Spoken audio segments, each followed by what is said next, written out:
lobotomy, defenestration. All of this and more when we take a Dunc-in time. This is Europe. This is Scotland. Here is Stirling, and this is Stirling-Castle. This place has all manner of weird and wonderful stories, from ghoulies and ghosties to courtly politics. But the story we're going to be looking at takes place on the night of the 22nd of February, 1452. Before that, though, we need to go back a bit further, to 1437 to be exact, just after the death of King James I. When he died, his son, the soon-to-be James II, was only a young pup, at just 7 years old.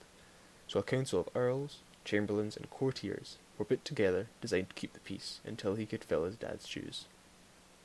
Predictably, giving power to a bunch of squabbling old men meant that the council of regents fell apart quickly, and the country fell with it. The ensuing round of playground fisticuffs meant that power went to three powerful families that ended up butting heads over the young king. These were the Crikens, Livingstons, and Douglases. The chaos that came out of the backside of these three major league families wrestling their way across the countryside kind of left the crown in an unstable position, lacking both power and authority. Two things you should note are what you need to be king. So, when James finally got to sit at the big boy table and become king, he put on his best poker face and started to play the game. His first move was to imprison his mother. I don't really get this one, to be honest.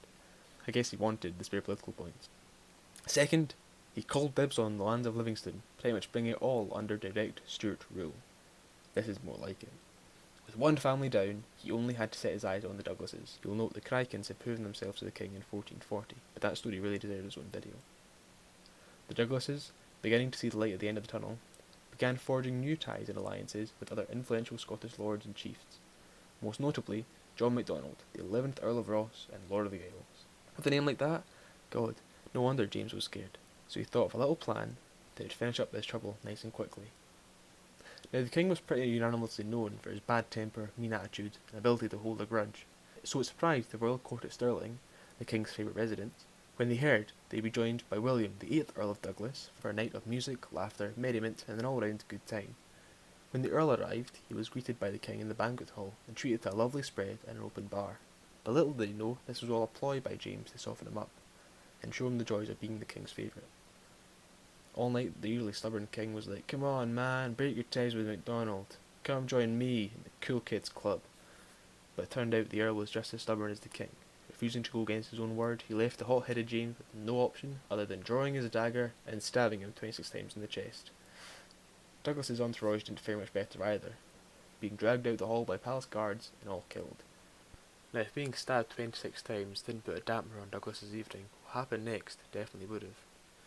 The king's court, seeing a chance for some fun, supposedly grabbed any objects within arm's reach and began to beat the dying Douglas. One apparently drew an axe and began to hack at his skull until bits of his brain decorated the fancy party curtains. And after all that, he was flung out of a window and buried in an unmarked grave. And after his death, many people believed the spirit of Douglas could be seen rising at dusk and resting at dawn in good old ghostly fashion, determined to haunt the king that broke the Highland laws of hospitality. But, James was blown up by a faulty cannon 8 years later, so, what goes around comes around, I guess. So next time you're at the dinner party from hell, just remember, at least you won't be stabbed and flung out of a window, messing about with your brain. Oh, well, at least I hope you won't be.